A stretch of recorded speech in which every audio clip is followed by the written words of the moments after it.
Welcome to the Inspired Riding Podcast.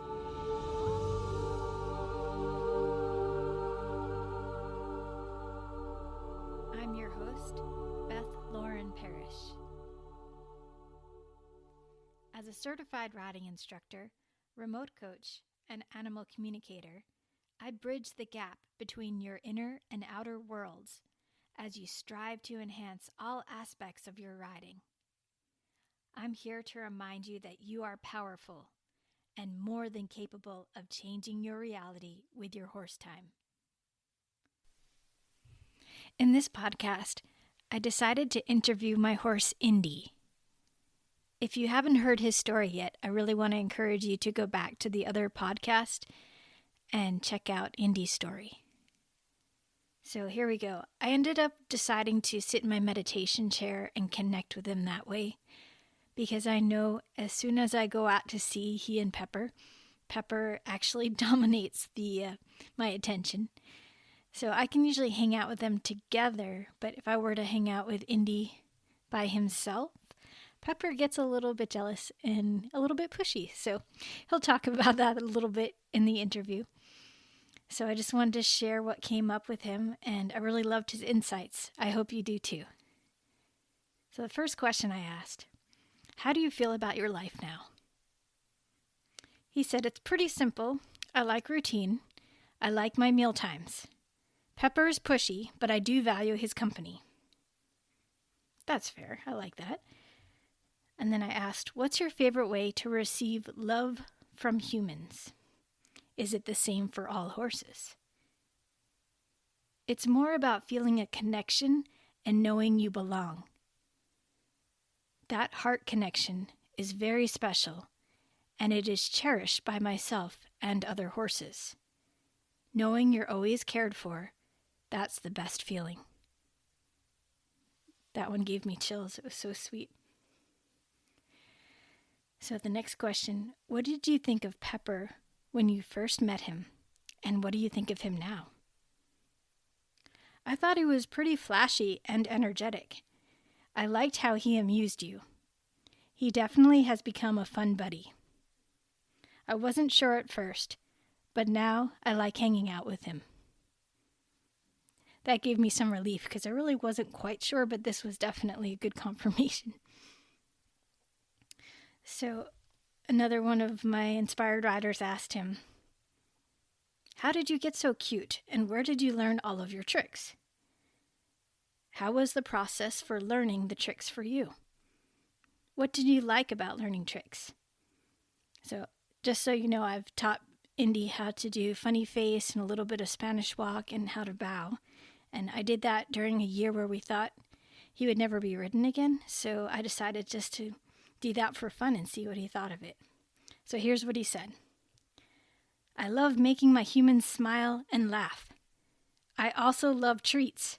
So learning tricks became a wonderful way to have both outcomes. Learning for me is all about consistent repetitions, and I feel best when I know I'm getting it right. I like feeling that yes, and knowing that when I get it right, it really helps me connect the dots.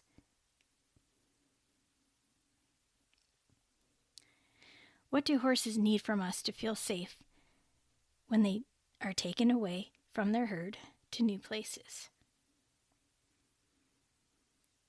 Lots of hay and images sent to us that we will be safe where we go and that we will return home.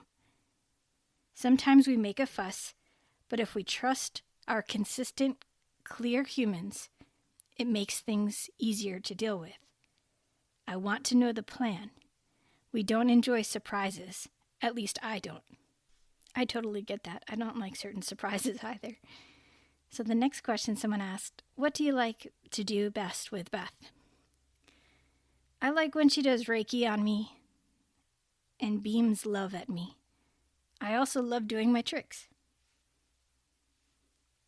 Here's a good one. What is the top thing that riders do that horses don't like? Too much pressure, too fast. We need quiet, patient, and kind riders to thrive. I hear you, Indy. That's very important. Here's another beautiful question. Do you connect energetically with other horses that you've been close with? Do you do it often? And if so, how does it feel? He said, that is a wonderful question. I do connect with my mother, Biffy, and Bentley often. Biffy and Bentley were my horses that have crossed over. When you see me zoning out or off on my own, we are connecting. They are my energetic support herd. I love them.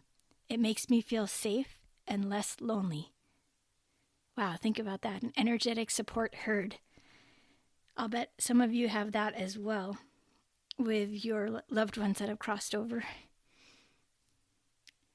What do you want humans to understand deeply? That horses are incredibly smart and sensitive. We feel everything, some more than others.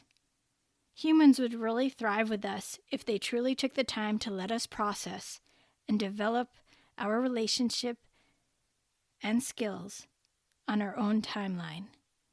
No pressure, please. There's definitely a theme there, and I totally get that. Is there something you need in your life that I can provide? This was more for me, but I thought I'd share it too. He said, more Reiki sessions, just hanging out more. I know you have a lot going on, but I do love our time to connect. Even if Pepper dominates the time, I like seeing you close. I thought that was so sweet. It made me feel good. And then another really interesting question came in from one of my other inspired riders.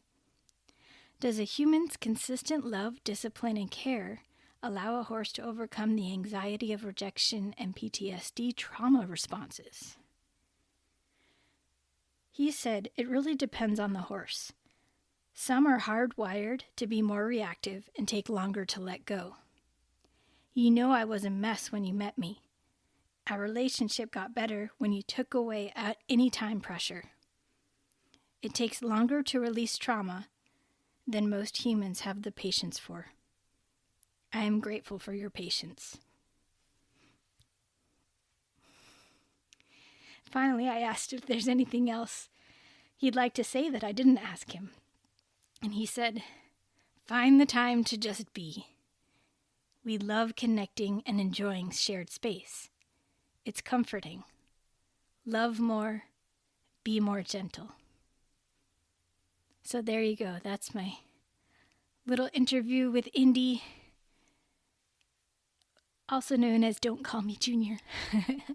I hope you enjoyed this, and please check out more of the podcasts on inspiredriding.com.